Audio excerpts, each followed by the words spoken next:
જય સ્વામિનારાયણ વિદ્યાર્થી મિત્રો, બાયોલોજી વિદ્યાના ક્લાસમાં આપ સૌનું સ્વાગત છે. હવે આપણે આગળ વનસ્પતિ સંવર્ધન એટલે કે બાર સાયન્સ ચેપ્ટર નંબર 9 અન્ન ઉત્પાદન અને તેનું ઉન્નતીકરણ એટલે કે એની કાર્યપ્રણાલી. હવે આપણે એમાં આગળ ટોપિકની ચર્ચા કરીએ. ગઈ વખતે વાત કરી હતી કેવી રીતે વનસ્પતિ સંકરણ કરવાનું અને એના 5 સોપાનોની ચર્ચા કરી. જે કોઈ વિદ્યાર્થી મિત્રો આ વિડીયો લેક્ચર ન જોયો હોય અગાઉનો, તો ખાસ ગુરુવારે અપલોડ કરવામાં આવ્યો હતો. ત્યાર પછી થોડુંક આપણને ઓનલાઈન ટીચિંગ ઉપર થોડો વિક્ષેપ આવેલો, જે ખરેખર અવાસ્તવિક નથી, વાસ્તવિક જ છે. ડિસ્ટન્સ લર્નિંગ દ્વારા કેવી રીતે તમને સ્ટડી કરાવીએ છીએ લાસ્ટ 31 માર્ચથી લાખો એપ્રિલ, મે, જૂન, જુલાઈ, કયો એપ્રિલ, મે, જૂન અને જુલાઈ 4 મહિનાથી સતત આપ વિદ્યાર્થી મિત્રોને કન્ટિન્યુ આપણે સ્ટડી કરાવીએ છીએ. અને ઓલ ઓવર બધી જગ્યાએ ઓનલાઈન દ્વારા શિક્ષક હંમેશા વિદ્યાર્થી માટે સારા હિત માટે સ્ટડી કરાવે છે. પણ ન જાણે કેમ ઘણા એને અવાસ્તવિક ગણતા હોય છે. જે પણ ઇસ્યુ આપણે ભણવાનું શરૂ કરીએ, કન્ટિન્યુ કરીએ. એની અંદર આપણે આગળ જો વિડીયો લેક્ચર ગુરુવારનો ન જોયો હોય તો એ પણ હું અપલોડ કરી દઈશ, તો આપ સૌ એને સ્ટડી કરજો. ઘઉં અને ચોખા એના વિશે વનસ્પતિ સંકરણમાં શું ચર્ચા થઈ છે, શું સમજૂતી છે, એની માહિતી લઈએ.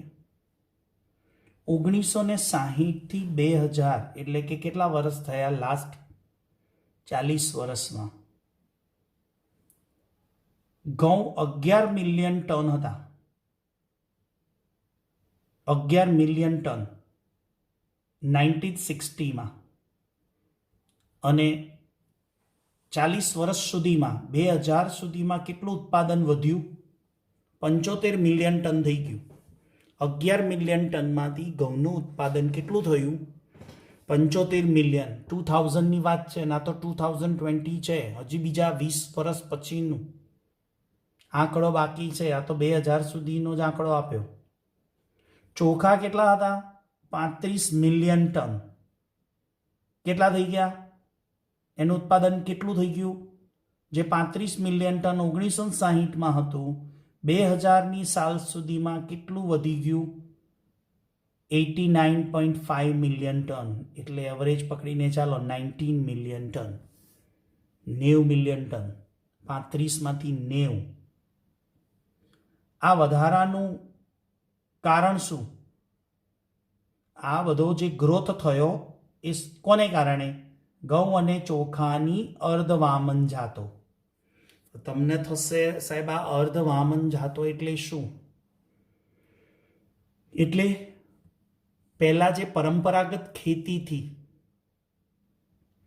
જે આપણે ઘઉં અને ચોખાનો પાક લેતા હતા, એની જગ્યાએ આપણે આજે આગળના વિડીયો લેક્ચરમાં જે ચર્ચા કરી કે કેવી રીતે વનસ્પતિ સંકરણના 5 સોપાનો છે, ઇચ્છનીય લક્ષણો એક વનસ્પતિમાં ઉતરી આવે અને એના દ્વારા આપણને ઊંચી ગુણવત્તા ધરાવતો રોગમુક્ત પાક મળે, એવી જાતો અર્ધવામન જાત કહેવાય.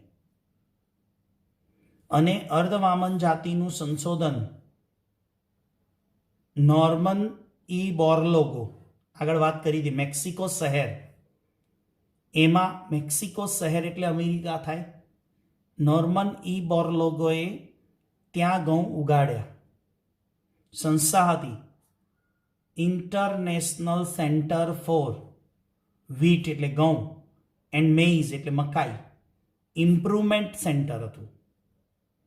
એટલે એવું એક સેન્ટર, જે સંસ્થા મેક્સિકોમાં હતી કે જ્યાં ઘઉં અને મકાઈનું પાક ઉત્પાદન વધારવાનું, ઇમ્પ્રુવમેન્ટ, એનું પાકનું ઉત્પાદન વધારવું, જેના અંગેના સંશોધન ત્યાં થતા હશે, એવી જે સંસ્થા છે એમાં નોર્મન ઈ બોરલોગોએ ઘઉં ઉપર સંશોધન કર્યું અને સારામાં સારું હરિયાળી ક્રાંતિ માટે, ગ્રીન રિવોલ્યુશન માટે જો કોઈ જાણીતું નામ હોય, ઇન્ટરનેશનલ નામ, તો નીટમાં યાદ રાખવાનું કે ગ્રીન રિવોલ્યુશન એટલે હરિયાળી ક્રાંતિ, ખેતીમાં હરિયાળી ક્રાંતિ માટે જો નામ બોલાય તો નોર્મન ઈ બોરલોગોનું નામ બોલાય.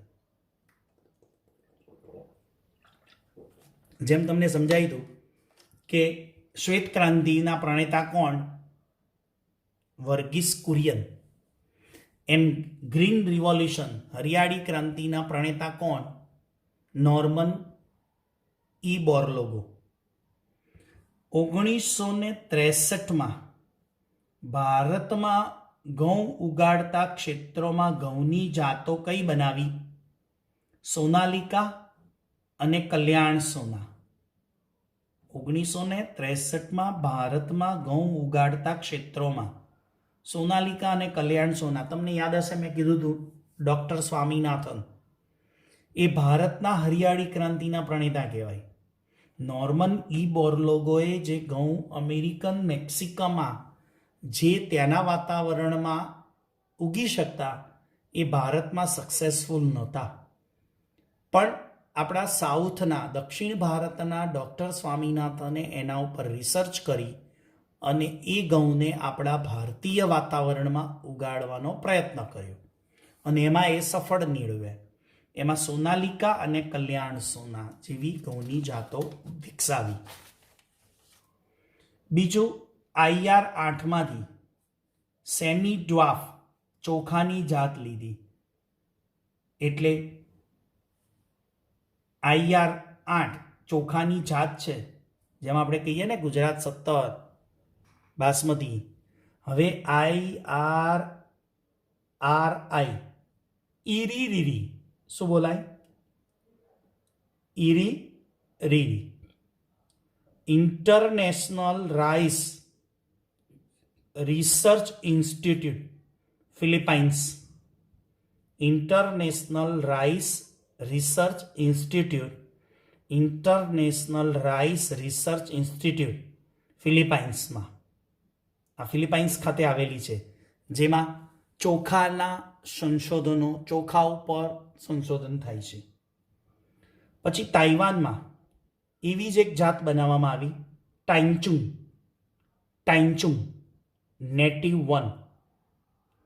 1966માં એના વ્યુત્પન્ન એટલે કે નીપજો, અને અત્યારે હાલ ભારતમાં વધુ ઉત્પાદન આપતી કઈ જાતો છે? જયા અને રત્ના. યાદ રાખજો, જયા અને રત્ના કોની છે? ઘઉંની કે ચોખાની? તમારા માટે ખાલી જગ્યા છોડું છું, ચોપડીમાં જોઈને યાદ રાખવાનું. જયા અને રત્ના. આ પ્રશ્ન નીટમાં આવી ગયો છે કે જયા અને રત્ના કોની જાતો છે? ઘઉંની કે ચોખાની? Let's see. Open your book and see the topic and chapter 9, food enhancement, animal and food enhancement. ચલો આગળ જઈએ, શેરડી ઉપર આવીએ. હવે આ બધું શું છે? તમને એમ થશે સાહેબ આ ઘઉં, ચોખા, શેરડી, હજી મકાઈ આવશે. તો આપણે આગળ જોઈ ગયા પાક ઉત્પાદન એટલે કે વનસ્પતિ સંકરણના 5 સોપાનો. એ 5 સોપાનોમાં જે પ્રયોગો અને સફળતા મળેલી છે એને જુદા જુદા પાક ઉપરથી આપણે એને સમજવાનું છે કે કઈ રીતે સંશોધન થયું હશે ને કયા પાક માટે કેવી રીતે. તો ઘઉં ચોખાની તો વાત કરી, હવે આપણે વાત કરીશું શેરડી ઉપર. યાદ રાખજો, શેરડી ખાધી છે ને બધાએ? શેરડી, શેરડીનો સાંઠો. ઉત્તર ભારત એટલે શું બોલશો? નોર્થ ઇન્ડિયા, કાશ્મીર, હિમાચલ, પંજાબ, હરિયાણા, દિલ્હી, એ બધું ઉત્તર ભારતમાં આવે, નોર્થ ઇન્ડિયામાં. ત્યાં જે શેરડીની જાત થાય છે ને, એ શેરડીની જાતિ પ્રજાતિના નામ સાથે વૈજ્ઞાનિક નામ બોલું છું, સેકેરમ બાબેરી. શું છે? સેકેરમ બાબેરી. એ ઉત્તર ભારતમાં એની વૃદ્ધિ સારી થાય છે.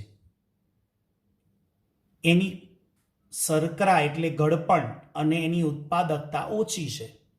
એટલે એ શેરડી ઉત્તર ભારતમાં સારી થાય છે, પણ એમાં ગળપણ ઓછું છે, શર્કરા ઓછી છે, એનું પ્રોડક્શન પણ ઓછું છે.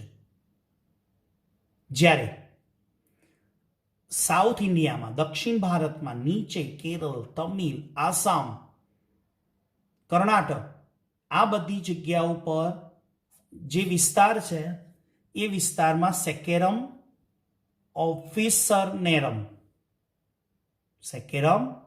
ઓફિસરનેરમ બંનેના પ્રજાતિ જાતિ સાથેના વૈજ્ઞાનિક નામ યાદ રાખજો.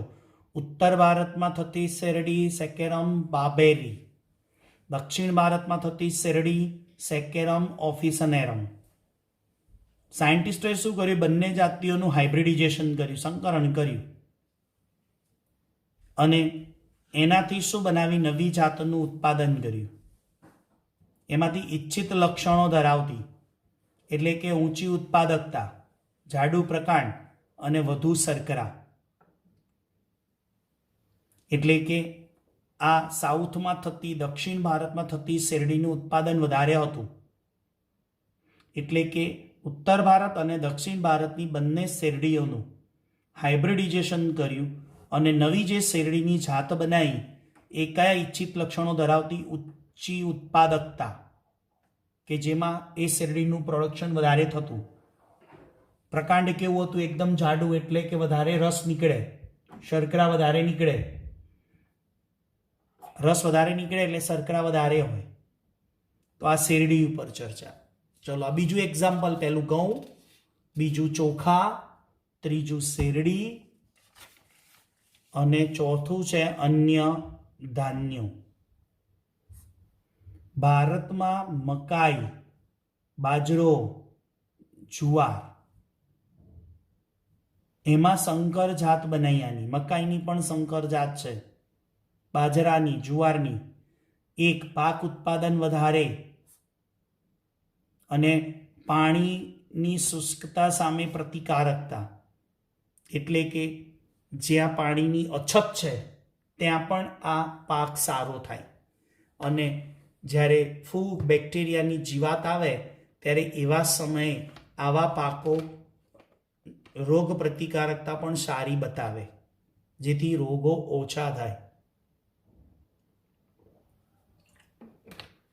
આ જુદા જુદા પાક, ઘઉં, ચોખા, શેરડી, મકાઈ, જુવાર, બાજરો, આના ઉપર આપણે હાઇબ્રિડાઇઝેશન જોઈ ગયા કે વનસ્પતિ સંકરણ કેવી રીતે શક્ય બને છે, અને આપણે સમજેલા 5 સંકરણો જોયા.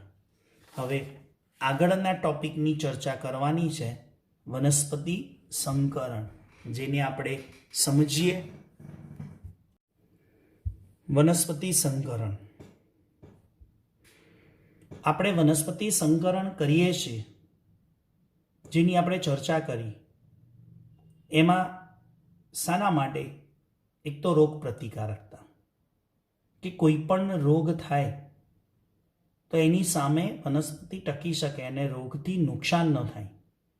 બીજું, કીટકોની ઈયળ સામે પ્રતિકારકતા. એટલે કે કીટકો છે તીડ જેવા, પતંગિયા, અને એની ઈયળ, પતંગિયામાંથી ફૂદું બને, ઈયળ. અને ખોરાકની ગુણવત્તા સુધારવા માટે, એટલે ઊંચી ગુણવત્તાવાળો ખોરાક મેળવવા. તો પહેલાં આપણે ચર્ચા કરીશું રોગ પ્રતિકારકતા. ઉષ્ણકટિબંધ છે, જેમાં જે ઉષ્ણકટિબંધમાં પાક થાય છે, સમજો વિદ્યાર્થી મિત્રો, એમાં વાયરસ, બેક્ટેરિયા અને ફૂગ. આ વાયરસ, બેક્ટેરિયા અને ફૂગ એ ઉષ્ણકટિબંધમાં ઉગતા પાકો છે. એ જે પાક છે એની ઉપર જ્યારે વાયરસ લાગે, ફૂગ લાગે, બેક્ટેરિયા લાગે, એટલે પાકનું ઉત્પાદન 20 થી 30% ઘટી જાય છે. સ્વાભાવિક છે કે આવા રોગ લાગુ પડે એટલે શું થાય? પાક ઓછો ઉતરે. કેટલું ઉત્પાદન ઘટે? તો કે 20 થી 30% ઘટી જાય. અને નવી સંકરણ જાતના ઉત્પાદનથી ફંજીસાઇડ અને બેક્ટેરિસાઇડ, ફંજીસાઇડ એટલે ફૂગ માટેની દવા અને બેક્ટેરિસાઇડેઝ એટલે કે બેક્ટેરિયાનો નાશ માટેની દવા, આના ઉપયોગ ઘટે અને ઉત્પાદકતા વધે. એટલે કે શું કરવાનું કીધું કે આ જે વાયરસ, ફૂગ અને બેક્ટેરિયા આવે 20-30% પાક ઘટે, 20-30% પાકનું ઉત્પાદન ઘટે, ખેડૂતને પોસાય નહીં. એટલે ખેડૂત એ ઉત્પાદન ઘટે નહીં એના માટે શું કરશે? વાયરસ, ફૂગ અને બેક્ટેરિયાની દવા છાંટ. બેક્ટેરિયા માટે બેક્ટેરિયાસાઇડ દવા છાંટશે, ફૂગ આવી હશે તો ફંજીસાઇડ છાંટશે, જેથી એને પાક ઉત્પાદન ઓછું ન થાય અને આવક સારી થાય. પણ જો આવી વનસ્પતિ હાઇબ્રિડિઝેશન એટલે પ્લાન્ટ હાઇબ્રિડિઝેશન, વનસ્પતિ સંકરણના પ્રયોગોથી આપણે એવી નવી જાતો બનાવીએ કે જેમાં આ ફંજીસાઇડ અને બેક્ટેરિયાસાઇડ દવાનો ઉપયોગ ઘટે અને આપણે આ દવાનો ઉપયોગ ઘટે અને 20-30% પાક જે ઘટે છે ને એની જગ્યાએ આપણને એટલો ને એટલો પાક વધારે મળે. એટલે કે પાકનું ઉત્પાદન વધે અને દવાનો ઉપયોગ ઘટે એમ કહેવા માંગે છે. એના માટે આપણે વનસ્પતિ સંકરણ કરીને એવી વનસ્પતિ બનાવવી જોઈએ કે જેનાથી રોગપ્રતિકારક શક્તિ સારી હોય. જ્યારે આવા ફૂગ અને વાયરસ, બેક્ટેરિયા આવશે ને તો દવા છાંટ્યા વગર જ એ ફૂગ અને બેક્ટેરિયાનો નાશ થઈ જશે, જેથી દવા છાંટવાની રહેશે નહીં. એટલે કે દવાનો ઉપયોગ ઘટશે અને પાક 20-30% જે ઉત્પાદન ઘટે છે એ યથાવત રહેશે. એટલે કે ઉત્પાદન ઘટશે નહીં અને સારામાં સારો પાક ઉતરશે. ઓકે, આગળ ફૂગથી ઘઉંમાં કયો રોગ થાય છે? Brown rust. ઘઉંમાં ફૂગથી બ્રાઉન રસ્ટ. શેરડીમાં કયો રોગ થાય છે? રેડ રોટ. બટાટામાં કયો રોગ થાય છે? Late blight. મિત્રો, રોગના નામ છે. ફૂગથી ઘઉંની અંદર આવતો રોગ બ્રાઉન રસ્ટ, ફૂગથી શેરડીમાં થતો રોગ રેડ રોટ, ફૂગથી બટાટા પોટેટોમાં થતો લેટ બ્લાઇટ, બેક્ટેરિયાથી કોબી આવે છે, કોબી ખાવ છો ને, હા, એમાં બ્લેક રોટ. યાદ રાખજો, શેરડીમાં રેડ રોટ, કોબીમાં બ્લેક રોટ, વાયરસથી બટાટામાં ટીએમવી, ટોબેકો મોઝેઇક વાયરસ, ટુર્નિપ મોઝેઇક. તો સંકરણ પદ્ધતિ આપણે વાપરીએ છીએ તો એ સંકરણ પદ્ધતિ કેવી રીતે કરવાનું કે જેમાં રોગપ્રતિકારક વધુ હોય તેવી વનસ્પતિનો શું લેવાનો? જનનરસ, જનીન દ્રવ્ય, અને પસંદ કરેલી વનસ્પતિ સાથે એનું શું કરવાનું?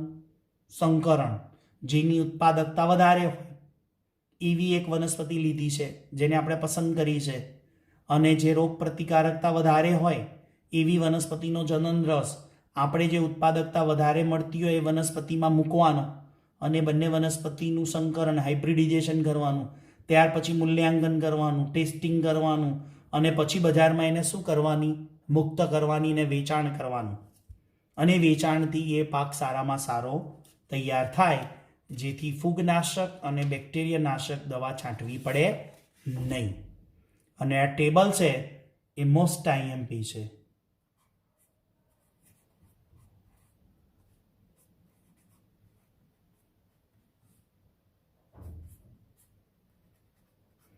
નીટ માટે અને એનસીઆરટી થિયરી માટે પણ તૈયાર કરવાનું છે. અહીંયા બધા લખ્યા છે પાકના નામ, અને અહીંયા જે પાક લખ્યો છે ને એની જાતિ લખી છે, અને એ જે જાતિ છે ને એમાં કયા રોગ સામે રોગ પ્રતિકારકતા મળે છે.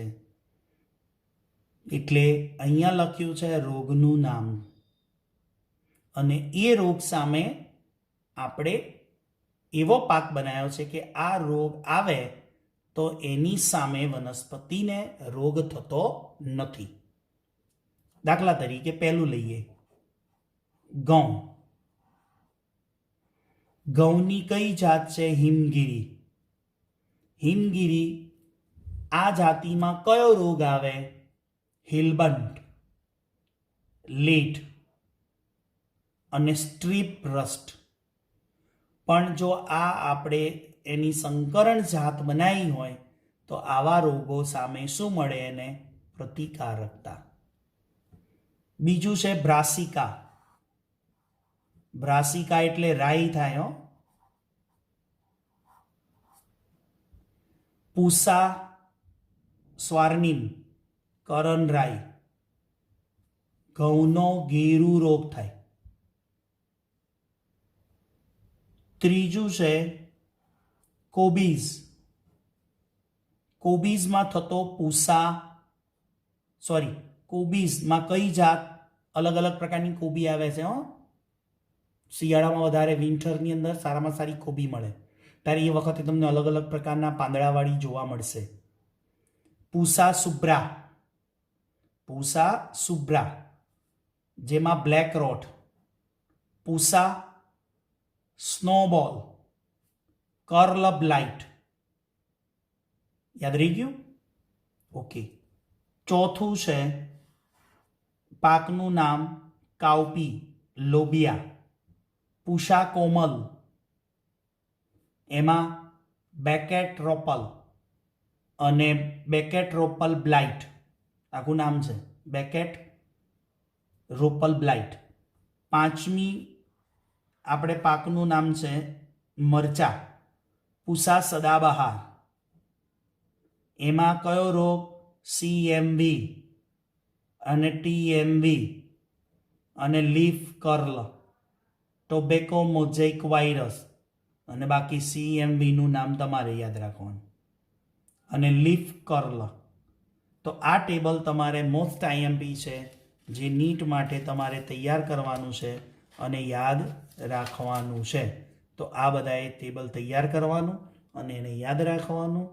ત્યાં સુધી આવતા વિડીયો લેક્ચરની અંદર આપણે આગળ વધીશું, જેની અંદર બીજા પાકોની ચર્ચા, હાઇબ્રિડિઝેશનની ચર્ચા કરવાની છે. ત્યાં સુધી સૌને જય સ્વામિનારાયણ.